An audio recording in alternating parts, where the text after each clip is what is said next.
4월 15일, 4월도 벌써 반이 지났습니다. 날짜 세기가 무서울 정도로 훅훅 가네요. 2018년이 벌써 그렇게 됐는데, 저희가 4월 첫날을 어떻게 시작했었는지 기억나세요? 4월 첫날을 부활절로 시작을 했습니다. 그래서 하나님이 우리에게 주신 가장 큰 선물인 예수 그리스도의 부활에 대해서 4월 첫날 저희가 같이 나눴고요.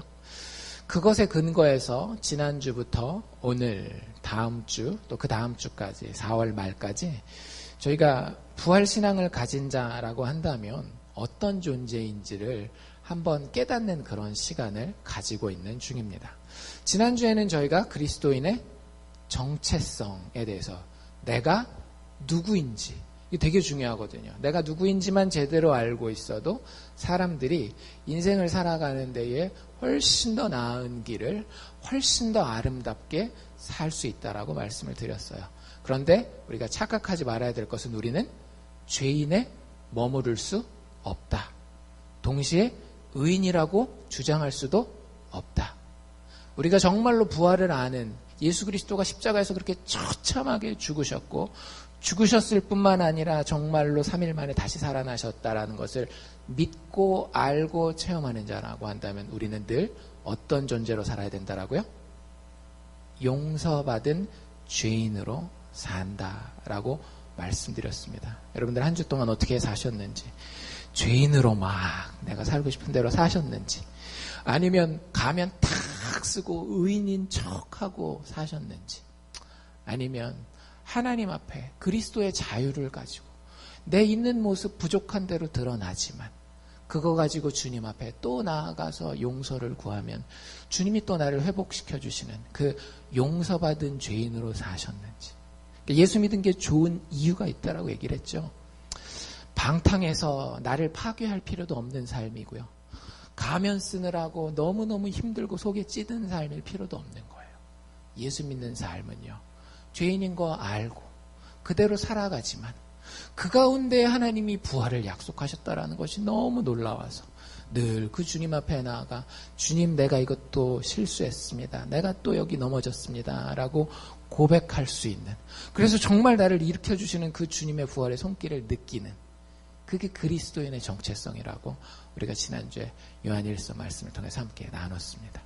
오늘은 그리스도인의 영향력에 대해서 한번 살펴보기를 원합니다.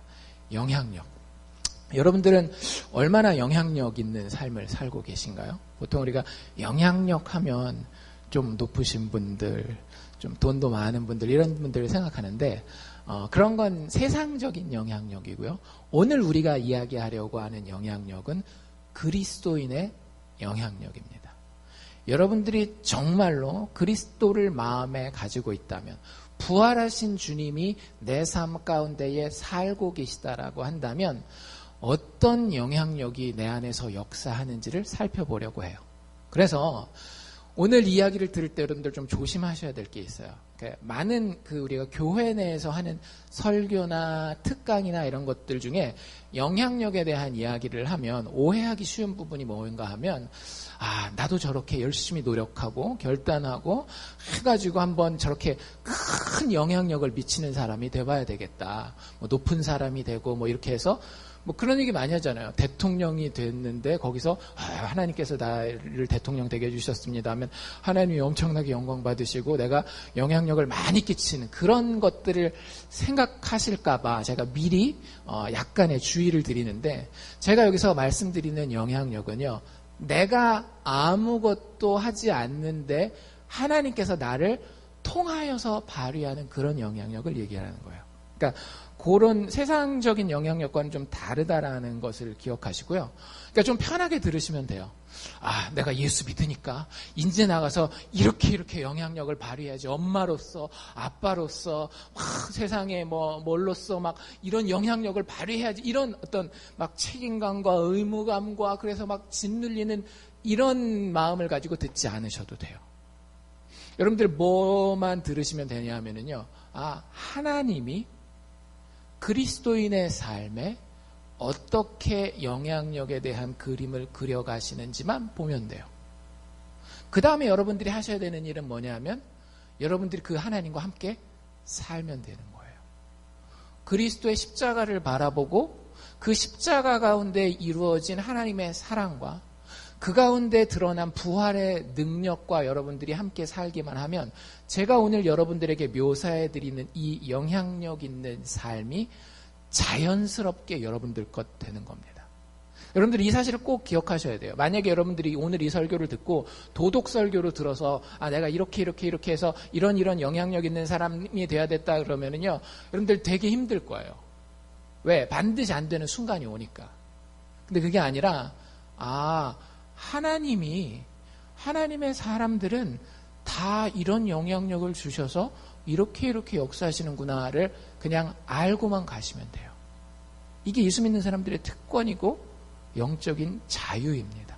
억눌리고 막 쥐어짜가지고 생활을 하는 것이 아니라 정말로 그리스도가 죽고 다시 사신 거 그거 하나 때문에 우리의 삶이 하나님이 그려놓으신 그 명작 삶이 돼가는 거예요. 그런 것들 한번 여러분들 오늘 말씀을 통해서 보실 수 있기를, 발견하실 수 있기를 바랍니다. 여러분들이 진짜 그리스도인이 아니면은요, 이거 흉내내려고 하지 않으셔도 돼요. 여러분들이 가지고 있는 그 기독교 신앙이라는 것이 만약에 정말로 그리스도가 다시 살아난 그 신앙이 아니라고 한다면 오늘 여러분들이 해야 되는 작업은요, 과연 내가 예수의 죽음과 부활을 진짜로 믿고 있는가? 그것이 24시간 내 삶에 살아있는가를 먼저 점검하십시오. 영향력은 그 다음 문제예요. 어쨌든 이런 영향력이 그리스도인들의 삶에는 실질적으로 역사합니다. 한번 시작해 볼까요? 하나님은 그리스도인들을 통해 세상의 다름을, 변화를, 회복을 만들어 가도록 작정하셨습니다. 여러분들 꼭 기억하십시오. 하나님은 우리 그리스도인들을 통해서 이 세상 가운데의 변화를, 회복을, 뭔가 다름을 만들어 가기로 작정하셨어요. 이게 성경의 맨 처음부터 맨 마지막까지 계속해서 주어지는 메시지예요. 하나님은 그것을 위해서 하나님의 백성들에게 영향력을 허락하십니다. 우리가 예수 믿는 사람이라고 한다면요, 절대 세상에서 구석탱이에 처박혀서 그냥 나는 대충 힘들지만 않게 살다가 하나님 축복해 주시면 좀 좋고 그냥 나중에 천국 지옥 갈 때는 천국만 가면 돼 라고 생각하는 사람일 수가 없어요. 우리가 진짜 그리스도인들이라고 한다면 우리는 삶 가운데서 하나님이 나에게 영향력을 주시는 것을 발견하게 됩니다. 그리고 그것을 가지고 능력 있게 살게 돼요. 부활신앙을, 특별히 여러분들이 죽은 자가 다시 살아났어요? 여러분들이 믿는 믿음의 내용이 뭔지 정확하게 말씀드릴게요. 여러분들은 그리스도인이라고 고백하면 뭘 믿는 거냐면 사람이 죽었다가 다시 살아난 걸 믿는 거예요. 근데 그거 정도만 믿는 게 아니라 그 죽었다가 다시 살아난 사람이 여러분 속으로 들어와서 지금 살고 있다는 걸 믿는 거예요. 그게 예수 믿는 믿음입니다. 그냥 정보상 2000년 전에 어떤 일이 있었다라는 것에 예스라고 동의하는 게 기독교 신앙이 아니라 어떤 사람이 그냥 특별한 사람이, 그냥 보통 사람이 아니라 특별한 사람인데 하나님이 사람이 되어서 이 땅에 내려오셨고 그분이 우리와 똑같은 육체를 가지고 죽었는데 다시 살아난 거예요. 근데 그분이 살아난 걸로 끝난 게 아니라 그분이 굉장히 신비로운 능력으로 지금 내 속에 들어와서 살고 있습니다. 여러분들이 진짜 이걸 믿으면 그때 그리스도인이에요. 지적인 동의가 그리스도인, 문화적인 동의가 그리스도인 되는 것이라고 절대 생각하지 마십시오. 저희 교회에도 아직도 그리스도인 돼야 되는 분들이 있을 수 있어요. 정말로 예수가 죽음 가운데 살아난 그분이 내 안에 들어와서 살고 있다라고 하면은요, 여러분들 우리는 세상의 빛과 소금입니다. 우리가 방금 말씀 읽었잖아요. 그렇죠? 근데 여러분들 여기서 잘 읽으셔야 돼요. 제가 다시 한번 그 13절하고 14절 앞부분만 읽어볼게요. 너희는 세상의 소금이 되어라. 14절 너희는 세상의 빛이 되어라. 제대로 읽었나요? 아니에요. 성경책이 없으시니까 확인할 도리가 없죠. 근데 제대로 제가 읽으면 이렇게 됩니다. 너희는 세상의 소금이다. 너희는 세상의 빛이다. 무슨 차이가 있죠? 제가 아까 잘못 읽은 거는 이렇게 읽었어요. 일부러 그렇게 읽은 거예요. 너희는 세상의 빛이 되어라. 너희는 세상의 소금이 되어라. 그럼 누가 행동해야 돼요? 내가 행동해야 돼요. 근데 성경은 그렇게 이야기하고 있지 않다라고요. 뭐라고 이야기하고 있더라고요? 너희는 이미 세상의 소금이야. 너희는 이미 세상의 빛이야. Game over. 여러분들 안에 부활신앙이 들어오면은요, 되려고 노력하지 않으셔도 돼요. 왜냐하면 여러분들은 이미 그것이기 때문에. 여러분들 사과나무에서 여름이 지나고 가을이 돼서 꽃이 피고 꽃이 떨어진 자리에 뭐가 물건이 이렇게 붙어 있어요. 사과나무에. 여러분들 이걸 내가 사과라고 이름 붙이지 않아도 이거 사과가 됩니까? 안 됩니까? 내가 사과라고 이름 안 붙여도 이건 사과예요. 내가 사과라고 이름 안 붙이면 이거는 야구공이 되나요? 그렇지 않죠. 내가 이름을 붙이건 붙이지 않건 사과나무에 달려서 열매로 맺게 되어지는 그건 그냥 사과인 거예요. 여러분들도 똑같다라는 거예요. 여러분 안에 죽은 예수가 다시 살아나서 여러분들 안에 들어와 있으면은요, 여러분은 그냥 빛인 거예요. 여러분들은 그냥 소금인 거예요. 이게 참 놀라운 겁니다. 예수 믿는 사람은요, 이걸 노력해서 쟁취하는 것이 아니라 하나님이 그냥 선언하고요. 근데 내가 그거 되기에는 너무 부족해요. 그래서 예수 믿는 사람의 삶은 기적이라고 얘기를 하는 거예요. 근데 내가 너무너무 부족한데 하나님이 말씀하시니까 그것대로 되어가는 거예요. 내가 소금이 되어가는 거예요. 내가 빛이 되어가는 거예요. 예수의 복음, 즉 그분의 부활과 그분의 죽음의 은혜를 알고 체험하고 그분을 내 인생의 마음의 주인으로 모시고 살아가니까 그냥 그분이 말한 존재가 되어가는 거예요. 세상 사람들은 절대 모르죠. 아니, 일단 죽었다가 다시 살아난다라는 것도 말이 안 되고, 다른 인격이 내 안에 들어와서 살아요? 사람들은 그걸 미쳤다라고 얘기를 합니다. 그쵸?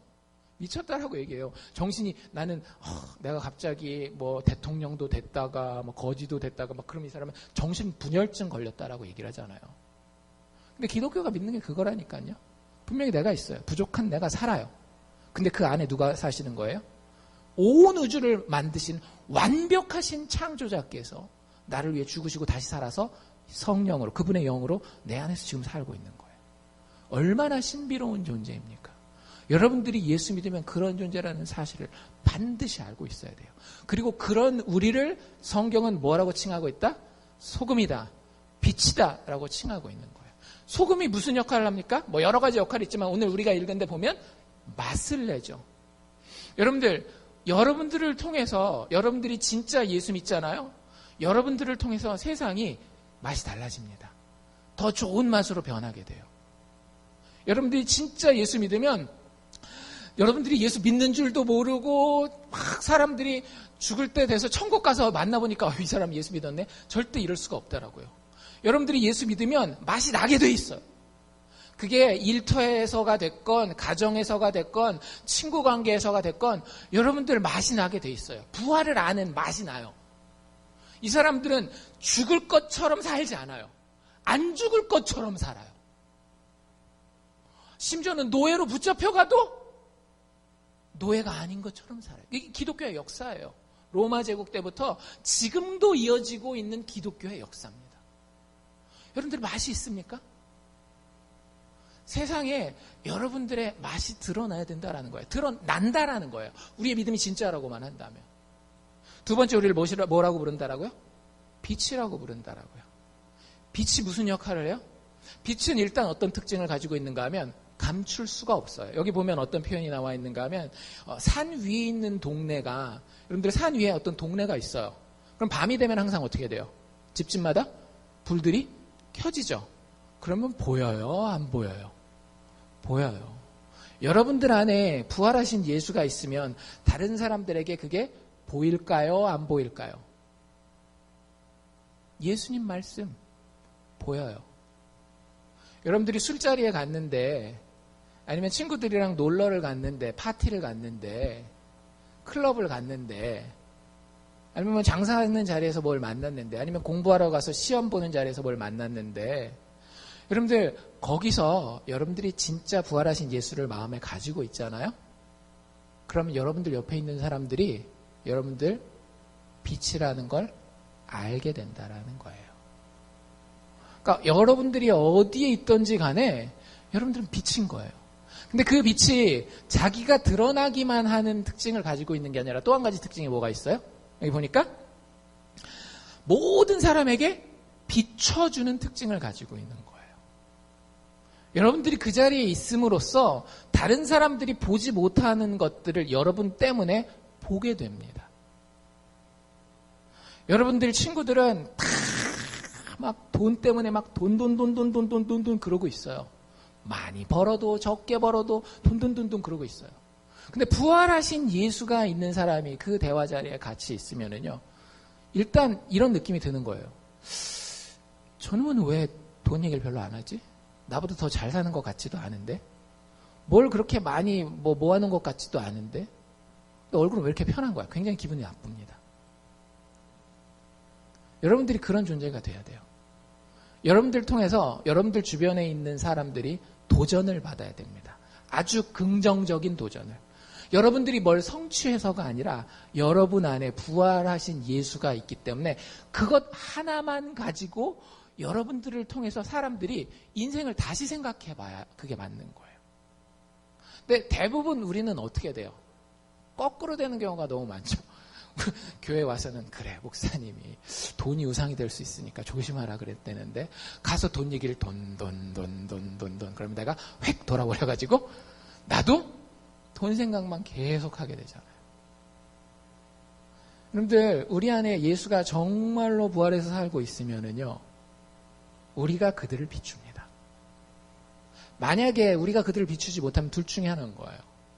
내 안에 예수가 살고 있지 않거나 만약에 산다라고 한다면 굉장히 심각한 영적 질병 가운데에 빠져 있는 겁니다. 성경은 이렇게 분명해요. 부활신앙으로 살게 된 그리스도인은 빛과 소금으로서 세상에 영향력을 끼치는 존재라고 하는 거예요. 요 영향력에 대한 이야기가 오늘 이 빛과 소금의 이야기야만 나와 있는 게 아니라 사실은 성경 전반에 여러 가지 교훈과 이야기들을 통해서 쭉 깔려 있어요. 그래서 그 패턴을 제가 여러분들에게 오늘 소개해 드리려고 하는데, 일단 이 영향력에 대해서 하나님이 어떻게 우리와 관계하시는가 하면은요, 1단계가 이렇게 돼요. 하나님은 믿음의 사람들에게 영향력을 인식하게 하십니다. 여러분들이 어떤 영향력을 가졌는지, 어떤 사람은 말을 잘하는 영향력을 가진 사람들이 있을 수 있잖아요. 그렇죠? 어떤 사람들은 돈을 잘 버는 영향력을 가진 사람들이 있을 것이고, 어떤 사람들은 손님을 잘 접대하는 영향력을 가진 분들이 있을 것이고, 어떤 분들은 힘든 사람을 막 잘 위로해주는 영향력을 가질 수도 있는 것이고, 어떤 분들은 미술이나 음악적인 재능을 통해서 다른 사람들에게 감동을 끼치는 그런 영향력을 가질 수도 있는데, 그런 것들이 우리 안에 잠재해 있지만 그것이 궁극적으로 우리가 부활 예수를 만나게 되잖아요. 그리고 그 부활 예수를 품게 되잖아요. 그러면 하나님이 하시는 첫 번째 일이 뭐냐면, 하나님은 믿음의 사람들에게 그 영향력을 인식하게 하십니다. 여러분들, 나는 별 볼 일 없는 존재인데 그렇게 생각하지 마세요. 하나님은 우리가 지금 있는 이 상황 가운데서 분명히 이미 허락하신 영향력이 있습니다. 나는 미국에 사는데 영어도 좀 안 되고 미국 문화도 잘 모르고, 아니에요. 여러분들이 어떤 상황에 있었든지 지금 있든지 상관없어요. 하나님은 여러분들이 예수 믿는다라고 하면 이미 예정한 영향력을 여러분들에게 주셨고, 그리고 그것을 발휘한 첫 단계로 여러분들이 그것을 인식하게 만듭니다. 그러니까 여러분들 예수 믿으면서 난 참 바보야, 나는 뭣도 못해, 자꾸 이러지 마세요. 하나님이 여러분들에게 주신 영향력이 있어요. 그 가장 대표적인 예가 누구냐면 모세예요. 모세는 나이 80이 먹도록 자기가 뭘 잘하는지 몰랐어요.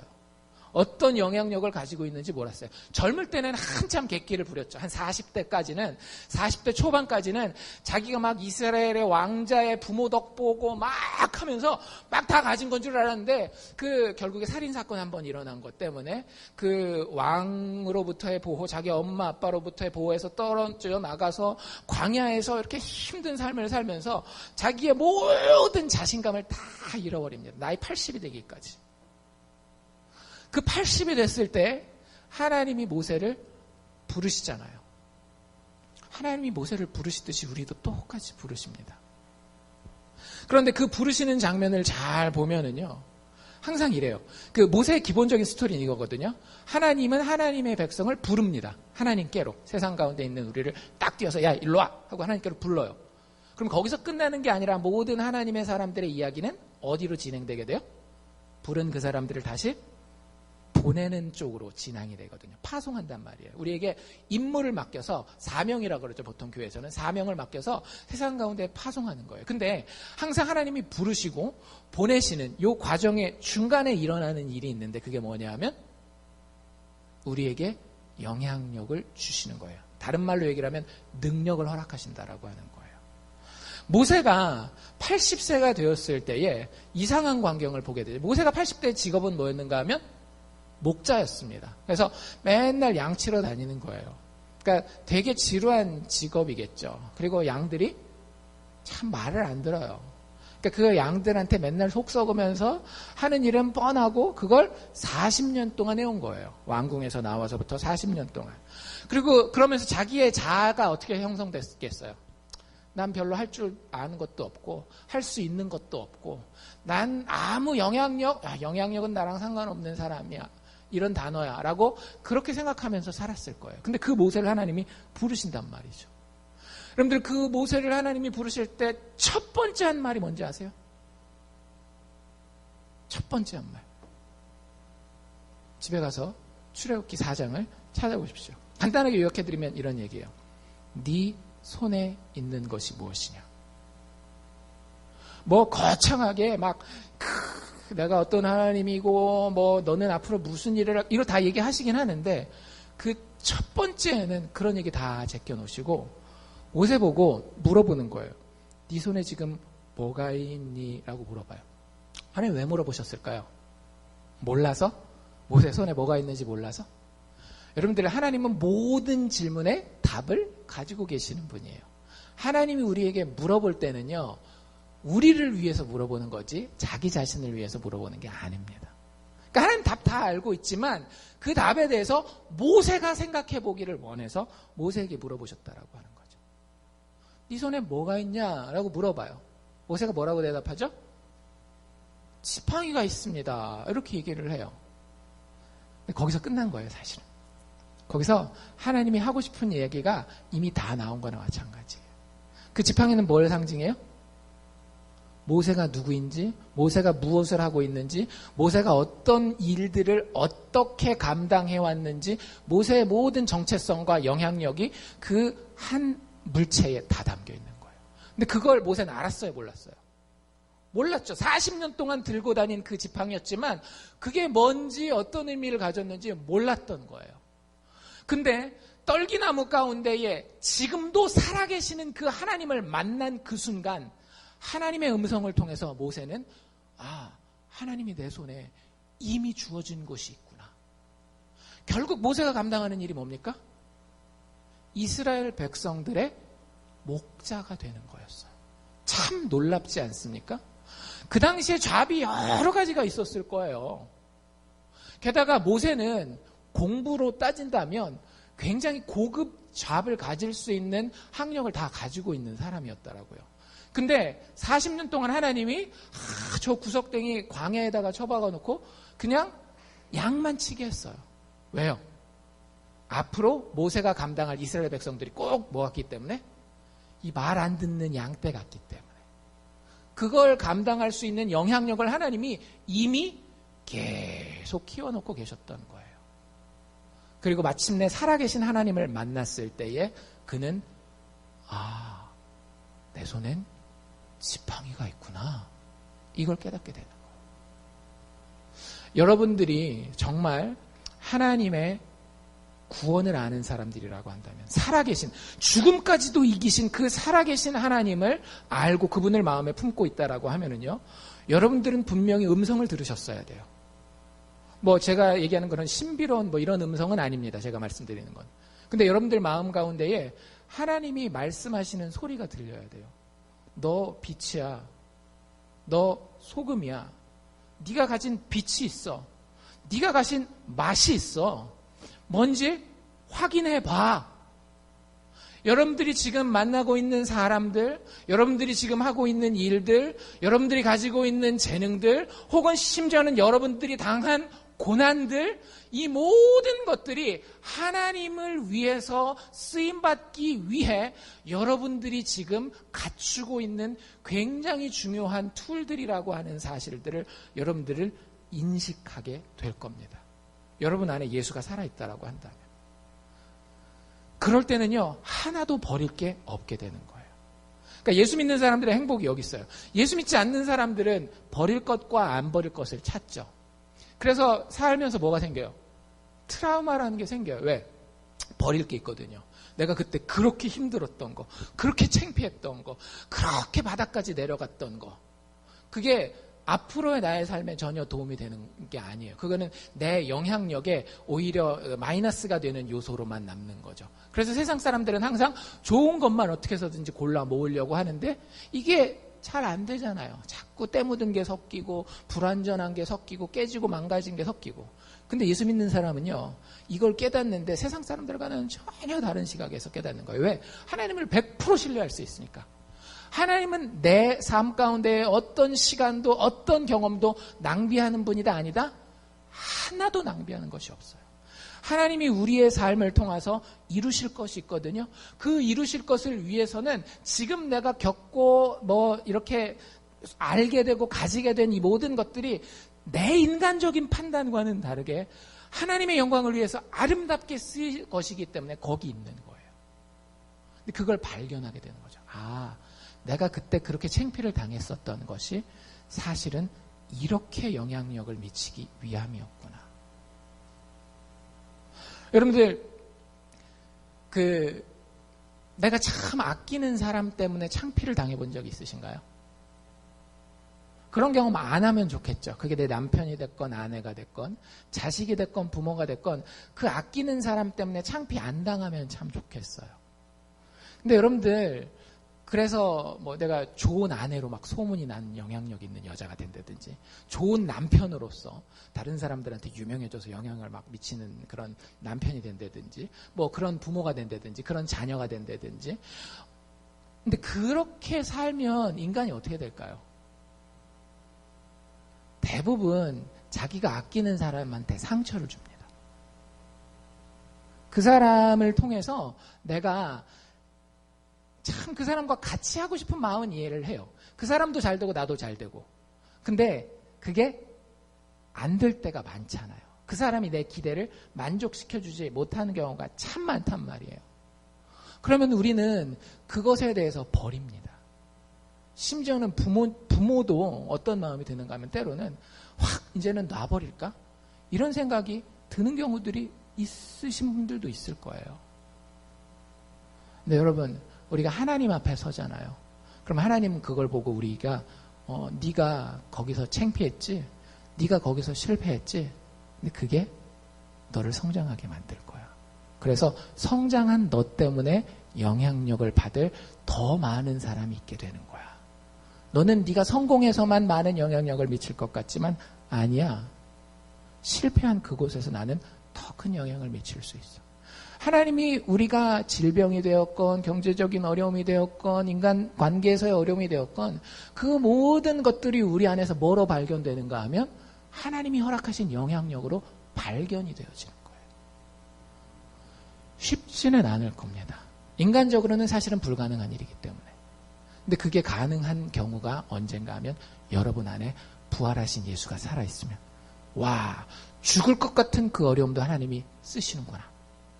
이게 깨달아지면은요, 하나님이 내 안에 주신 영향력을 발견할 수 있게 됩니다. 진짜 영광스럽게 발견하게 돼요. 이게 첫 번째 단계예요. 두 번째 단계는 뭐냐면요. 하나님은 믿음의 사람들에게 영향력을 인식하게, 발견하게 하실 뿐만 아니라 믿음의 사람들이 그 영향력을 드러내기를 원하세요. 여기 보면 우리 빛과 소금의 이야기를 계속 보지만 그 빛에 대해서 이렇게 얘기를 하죠. 너희에게 빛이 있을 텐데 그 빛을 모든 사람에게 비추느니라. 그리고 16절 넘어가면 너희 빛을 사람들 앞에 비추게 하라. 그래서 저희로 너희 착한 행실을 보고 이렇게 쭉 뭐뭐 하라라는 명령이 실제 등장을 합니다.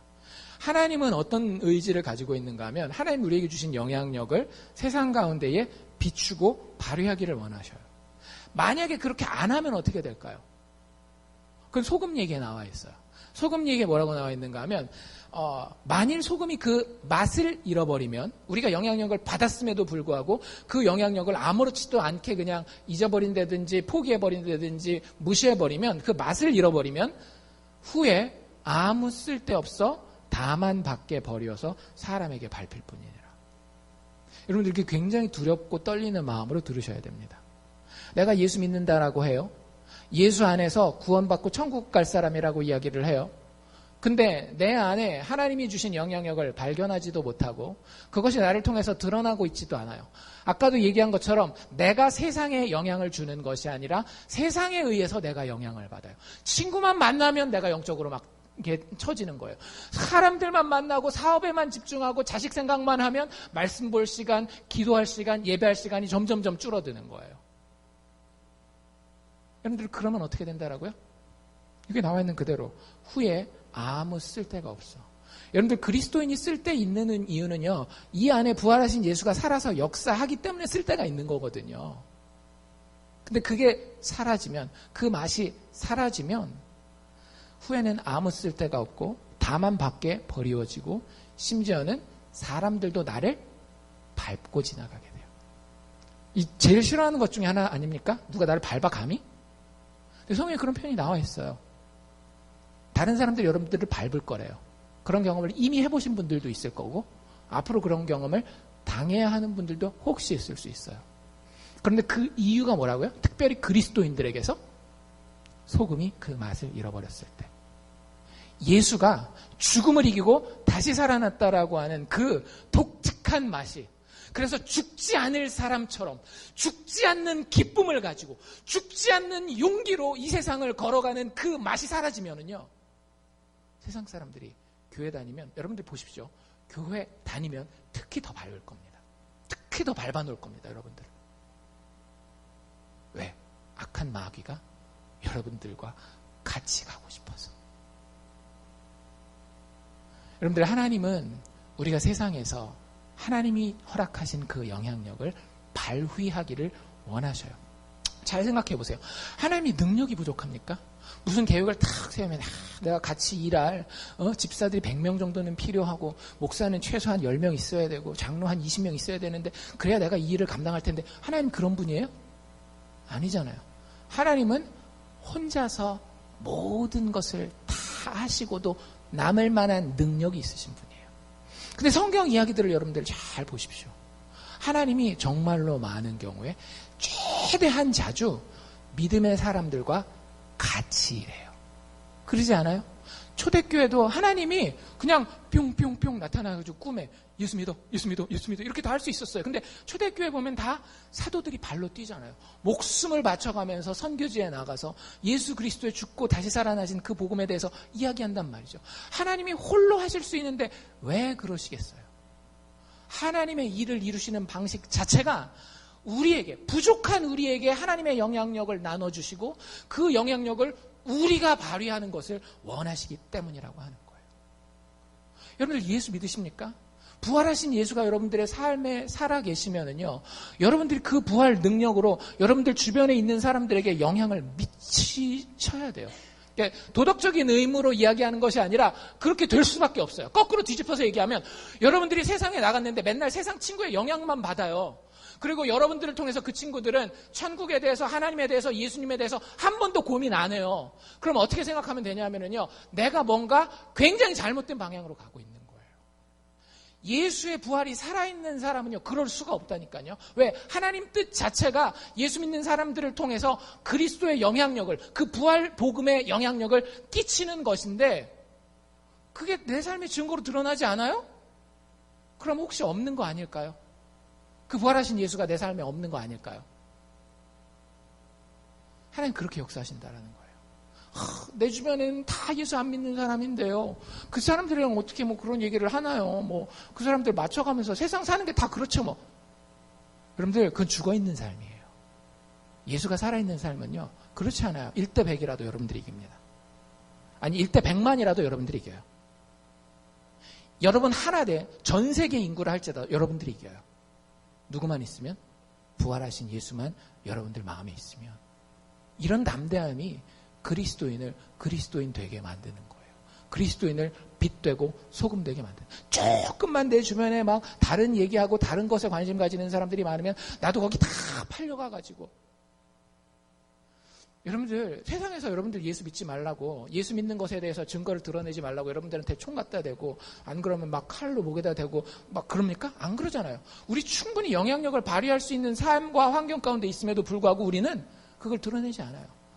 제가 몇 번 말씀드려요. 마치 시크릿 에이전트, 비밀 요원처럼 그 사람이 예수 믿는지 안 믿는지 절대 들키지 않게. 제가 이 설교를 기초로 한 그 리거렌 목사님 설교, 제가 오늘이나 내일 중에 올릴 겁니다. 영어로 들으실 수 있는 분들은 꼭 들으시면 좋겠고요. 거기에 정말로 아주 좋은 예가 하나 나와 있어서 여러분들에게 소개를 해드리려고 그래요. 그 목사님이 자기가 만난 한 사람의 이야기를 소개하는데, 이 사람 이름이 데니 두셰인이에요. 데니 두셰인. 이 사람이 사는 곳은 시에라 컨서베이션 센터라고 하는 데서 살고 있습니다. 이름 되게 좋죠. 시에라는 동네 이름이고요. 컨서베이션은 뭐 영어 단어가 좀 어려울 수 있는데 보호, 뭐 이렇게 자연보호 뭐 할 때 이런 때 쓰는 거예요. 그래서 시에라에 있는 보호센터 뭐 이런 데 살고 있어요. 되게 좋은 데 살 것 같죠. 예. 여기가 그 캘리포니아에 있는 유명한 감옥 중에 하나예요. 그러니까 그 사람들 못 나가게 이렇게 잘 보호해 놓고 있는 이런 시설입니다. 근데 감옥도 여러 가지 종류의 감옥이 있잖아요. 근데 이 감옥은 특별히 아주 흉악 범죄를 지은 사람들만 들어가는 데입니다. 댄이라고 하는 사람도 1982년에 한 범죄에 연루되게 돼요. 10대 때, 그러니까 애일 때 형들이랑 이렇게 같이 다니잖아요. 그때 그렇잖아요. 어릴 때는 형들이랑 같이 다니면서 사고를 쳤는데 그 사고 친 데서 사람 2명을 죽였어요. 그리고 얘가 잡히고 10대였지만 미국 법은 확실하죠. 얼마 받았을까요? 종신형, 무기징역을 받습니다. 그러니까 1982년에 이 일이 있었으니까 뭐 아직도 감옥에 계신 분의 이야기예요. 근데 이분이 감옥에 들어간 지 한 달 만에 전도를 받고 예수 믿게 됩니다. 그럼 이분은 평생 동안 그리스도인으로서 어디서만 살아본 거예요? 감옥에서만 살아본 거예요. 그렇죠? 여러분, 감옥이 어떤 곳입니까? 들어온 모든 사람의 영향력을 최대한 억제하는 곳 아닙니까? 그 사람들의 영향력을 빼앗는 곳이 감옥이에요. 왜? 그 사람들이 과거에 세상에서 그들 가정과 이웃 주변에서 나쁜 영향력을 행사했던 기록이 있기 때문에 최대한 한 군데다가 몰아놓고 그 사람들의 영향력을 할 수 있는 한 최대로 제한하는, 그것이 감옥의 역할이에요. 그럼 이분은 사실은 어떤 상황 가운데 있는 거예요? 아무리 기독교인이 됐지만 손도 발도 다 잘라놓은, 아무 영향력도 발휘할 수 있을 가능성이 거의 없는 그 상황 가운데 있는 거예요. 근데 그렇지 않아요.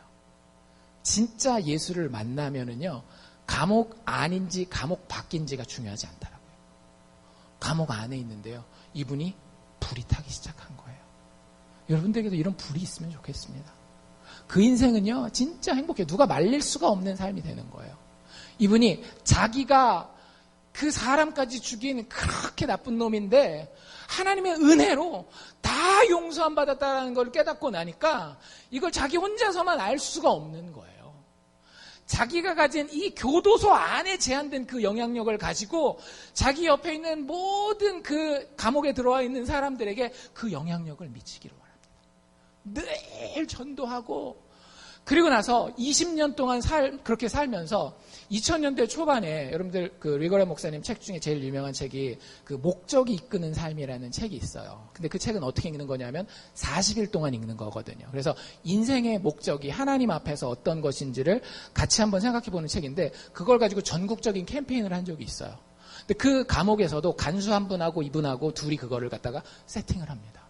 그리고 우리 감옥에 있는 사람들이 평생 여기 있어야 될 사람들이 대부분이지만 이 예수 알고 희망을 가지고 영향력을 있는 사람 삶을 살면 좋겠다라는 걸 가지고 기도하면서 그 행사를 준비를 해요. 그래서 이 사람들이 처음에 세팅을 할 때는 한 90명 정도 놓고 세팅을 하거든요. 근데 막상 신청을 받으니까 본인들이 예상했던 것보다 훨씬 많이 오는 거예요. 120명이 등록하고요. 그 행사가 다 끝날 때까지 130명, 140명, 150명, 160명까지 쫙 그 숫자가 늘어나게 됩니다. 여러분들, 우리가 핑계댈 게 있을까요? 감옥에 사는 사람, 감옥에서 평생 사는 이 사람도 부활하신 예수가 마음속에 들어오니까 예수의 영향력으로 본인이 할 수 있는 구석구석 미쳐가면서 이렇게 영향력을 발휘하는 게 보이지 않으세요? 그분이 그럴 수 있었던 이유는요, 그분이 유난히 잘났기 때문이 아니라 그게 하나님의 뜻이기 때문에 그런 거예요. 하나님은요, 우리를 예수 믿게 하시잖아요? 그럼 아까 말씀드린 대로 영향력을 발견하게 하시고, 그리고 그 영향력을 사용하기를 원하세요. 이게 하나님의 뜻이라고요. 하나님의 뜻은 반드시 어떻게 되게 돼 있어요? 이루어지게 돼 있는 거 아닙니까? 그래서 이 일이 이루어지는 거예요. 여러분들, 감옥 밖에 있는 나는 예수의 영향력을 얼마나 미치면서 살고 있는지 가장 가까운 데부터 생각해 보세요. 내 남편에게, 내 아내에게, 내 남편이 내 아내가 내가 예수 믿는 거 보니까 저 사람은 안 죽을 것처럼 사는구나. 안 죽을 것처럼 사는 정도가 아니라 하나님이 이렇다라고 하는데 그 하나님의 모습을 닮아서 살고 있구나. 손해보더라도 어렵더라도 하나님의 길은 가는구나. 그리고 나를 정말 아껴서 나에게 그 하나님에 대해서 소개해 주는구나. 어떤 그 무신론자가 이런 얘기를 한 적이 있어요. 그 무신론 변증가인데 자기는 교회 다니는 사람들 중에 제일 싫어하는 사람이 어떤 사람이냐면 전도하지 않는 사람이래요. 왜냐하면 자기가 예수 믿지 않지만, 자기는 하나님을 믿지 않지만 만약에 교회 다니는 사람들이 진짜 예수 믿는다라고 한다면 누가 제일 나쁜 사람인가 하면 그 귀하고 그 급한 소식을 사람들한테 말 안 하고 꼭 쥐고 있는 이 사람. 얼마나 이기적이고 얼마나 자기중심적인 사람이냐라는 거예요. 자기는 믿진 않지만 만약에 믿는다라고 하는 사람이 전도하지 않으면 예수의 영향력으로 죽지 않을 것에 대해서, 그 부활의 소망에 대해서 이야기하지만 자기는 그 사람 정말 증오한다라고 얘기를 하더라고요. 우리가 진짜 예수 믿는 사람이라고 한다면, 우리 안에 부활하신 예수가 있으면은요, 여러분들, 하나님은 우리가 그 영향력을 발휘하기를 원하십니다. 그리고 그렇게 돼요. 이게 성경이 그리고 있는 영향력에 대한 그림의 두 번째 단계고요. 마지막 세 번째 단계는 뭐냐면요, 결국 하나님은 믿음의 사람들의 영향력을 통해서 영광을 받으십니다. 이거 되게 중요해요. 우리가 읽은 그 빛과 소금 그 본문에 보면 하나님이 이런 얘기를 하시죠.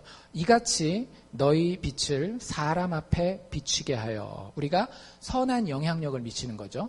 그렇게 하여 저희로, 세상 사람들로 너희의 착한 행실을 보고 우리의 선한 영향력을 따라서 하늘에 계신 너희 아버지께 무엇을 돌리게 하라? 영광을 돌리게 하라. 여러분들, 우리가 영향력을 미치는 목적이 뭔지를 아셔야 됩니다. 여러분들, 교회가 자꾸 무너지는 이유가 뭔지 아세요? 영광을 나에게 혹은 우리에게 돌리기 때문에 그래요. 왜 한국교회가 지금 이 정도까지 욕먹는 상황 가운데 왔을까요? 물론 한국교회가 하나님 앞에서 복받고 그리고 실질적으로 많은 영향력을 미쳤습니다. 선한 영향력을. 근데 그럼에도 불구하고 지금 이렇게 욕을 많이 먹는 이유 중에 하나는, 여러 가지가 있을 수 있겠지만 그 이유 중에 하나는 뭐냐면요, 영광을 하나님과 나누어 먹기를 원했기 때문에 그래요. 목회자들이 평신도들이 목회 성공하고 세상에서 높은 지위에 올라가고 돈 많이 벌었을 때에 하나님께 영광하면서도 자기도 옆에 같이 얼굴 디밀고 사진 같이 찍고, 물론 사진 찍는 행동만 얘기하는 거 아니라는 건 아시죠? 나도 그만큼 뿌듯해지고 나도 사람 앞에서 높이 드러나고. 여러분들 그랬을 때 반드시 우리의 선한 영향력은요 썩어져 갈 수밖에 없습니다.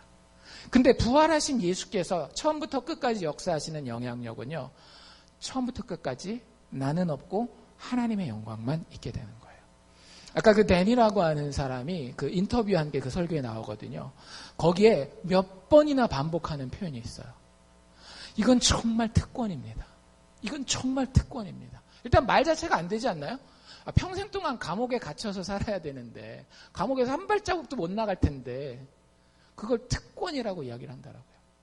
그 다음에 그분이 거기서 얘기한 특별히 더 특권은 뭐냐면 감옥에 단지 있는 것이 아니라 감옥에 있음에도 불구하고 내가 예수 알고 예수하는 모습으로 살 뿐만 아니라 그 영향력으로 다른 사람들한테 그 영향력을 미쳐줄 수 있다라는 것이 그분에게는 진짜 특권이라는 거예요. 내가 그래도 옛날에 어렸을 때 실수는 했지만 이제 딱 정신 차리고 인생을 사니까 이제는 봐라 얼마나 놀라운 일들을 하는지. 이게 아니라고요.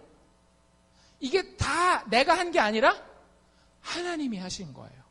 내가 한 게 아니라 하나님이 허락하셨기 때문에 이 놀라운 일들이 나를 통해서 일어나는 거예요. 바울식으로 표현한다라고 한다면 이건 내가 사는 것이 아니라 내 안에 그리스도께서 사시는 것이에요. 그 사람이 어떤 놀라운 일들을 행하더라도 자기 자랑할 수 있겠어요? 없겠어요? 없어요. 내가 한 게 아니잖아요. 내 안에 사신 부활 예수께서 그 일을 행하신 거예요. 그래서 정말로 우리가 하나님의 사람으로서 영향력을 끼친다라고 하면 그 모든 영광은 하나님께 돌릴 수밖에 없는 겁니다.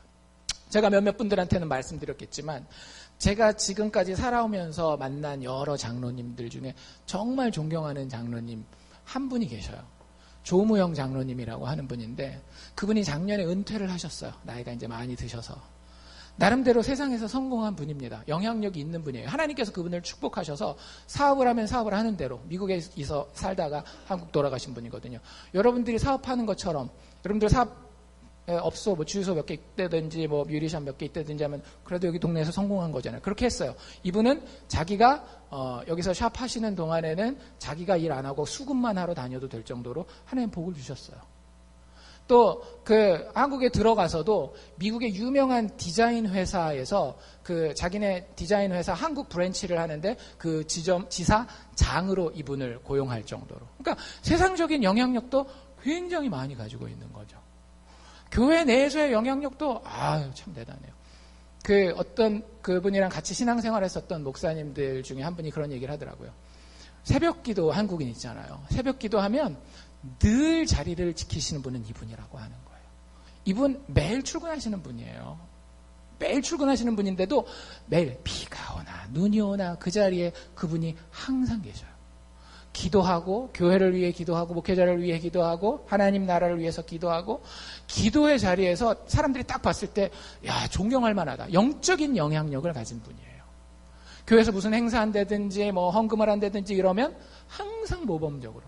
그러니까 영향력으로는 봐서는 교회 안 밖을 따지지 않고 엄청난 영향력을 가지고 계신 분이 24년 동안 충성을 다해서 하나님 맡기신 사명을 감당하고 작년에 은퇴하시면서 은퇴사를 해요.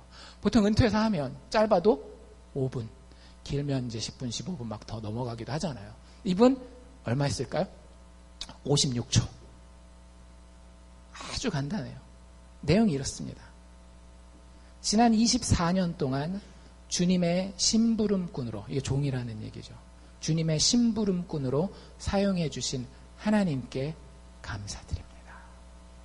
그리고 마지막에 누가복음 17장 10절에 있는 성경 구절을 인용합니다. 우리는 무익한 종입니다. 우리의 하여야 할 일을 한 것뿐입니다. 그리고 멋있게 은퇴하셨어요. 새벽기도 지금 나올까요? 안 나올까요? 나오신대요. 하던 헌금생활 제대로 할까요? 안 할까요? 아직도 하신대요. 그분은요, 그분이 내가 장로님입니다, 내가 뭐 지사장입니다, 사장님입니다 얘기를 안 하면은요, 몰라요. 그런 분인지. 저랑 이렇게 잘 맞아가지고 마음 맞으면 칼국수 먹으러 갑시다. 뭐 이렇게 가서 먹기도 하고 뭐 되게 털털하고 소탈하고. 만약에 그 기독교인들이 그런 영향력을 미친다면 진짜 세상에서 교회가 이 정도까지 욕을 먹을까라는 생각을 한번 해봐요. 그런 사람은 그냥 세상적으로 봐도 되게 매력적이지 않나요? 그 사람이 뭐라 그러면 귀를 좀 더 기울이게 되고, 그 사람들이 뭐 하자 그러면은 뭘 잘 모르더라도 그래 한번 해보지. 저 사람이 하자는 거니까. 그런 생각 들지 않겠냔 말이죠. 우리가 정말로 부활하신 예수를 통해서 그 영향력으로 살아가는 사람이라고 한다면요, 우리는 자랑이 아닌 겸손을 통해 세상의 아들 예수 보내주신 하나님을 소개하게 됩니다. 때로는 말을 통해서, 때로는 우리의 행동 자체를 통해서. 자랑할 자리가 없는 거예요. 내가 사는 게 아니잖아요. 내가 죽을 수 없는 이유는요, 내가 바둥바둥하고 어떻게 해서든지 살려면 나는 반드시 죽는다니까요. 근데 내가 죽을 수 없는 이유는요, 내 안에 죽을 수 없는 그분이 살고 계시기 때문에 그런 거예요. 내가 그 삶을 살고 있는데 뭘 자랑할 게 있겠어요? 그러지 않겠어요? 저희 교회 그런 사람들이 많으면 좋겠어요. 내가 뭐 이걸 했는데, 내가 교회 뭐 이런 얘기가 없이 많이 해요. 정말로 하나님을 위해서, 하나님의 믿음의 형제들을 위해서 좋은 선한 영향력을 끼치지만 그 모든 영광은 누구에게 돌아가는 거예요? 하나님께만 돌아가는 거예요. 목사한테 돌릴 필요도 없고, 주변에 있는 다른 사람한테 돌릴 필요도 없고, 자기한테 돌릴 필요도 없고, 그냥 하나님께만. 왜? 하나님이 다 이끌어가고 계시는 거니까. 예수를 죽음 가운데 살리신 그분이 지금도 똑같이 살아서 역사하고 계시는 거니까 그분만 영광 받으시면 되지 않겠어요? 여러분들, 그러면 세상도 우리의 선한 영향력을 보고 하나님께 영광을 돌리게 된다라고 하는 것이 마태복음의 가르침입니다. 다시 물어봅시다. 여러분들 그리스도인입니까? 여러분들 그리스도인입니까? 여러분들 삶 가운데에, 여러분들 마음 가운데에 죽고 다시 사신 예수가 살고 있습니까? 여기서부터 확인하십시오. 만약에 이것이 정말로 여러분들의 심장에서 예스라고 대답이 된다라고 한다면 여러분들 기억하십시오. 나는 하나님께서 예수 그리스도를 통해 특권을 허락한 존재이며 또 그 특권으로 세상의 빛과 소금으로서 선한 영향력을 미치는 존재이다. 여러분들이 예수 믿으면 이런 존재라고요. 다시, 나는 하나님께서 예수 그리스도를 통해 특권을 허락하신 존재이고 또 그 특권으로 세상의 빛과 소금으로서 선한 영향력을 미치는 존재다 라고 하는 사실을 깨닫고 믿고 여러분들 그대로 되시기를 바랍니다. 여러분들의 노력과 여러분들의 재능 때문이 아니라 예수 믿는 믿음 한 가지 때문에 늘 그리스도 예수의 십자가 은혜와 능력, 그 부활 가운데 있기에 주변 사람들이 생각하고 행동할 때에 여러분들의 빛을 보고 여러분들의 맛을 느끼면서 아, 저게 참된 삶이구나. 아, 저게 참된 인간됨이구나를 깨닫고 도전받을 수 있기를. 그래서 그 모든 일들 가운데에 오직 하나님 한 분만 영광 받으실 수 있기를 주의 이름으로 축원합니다. 기도합시다.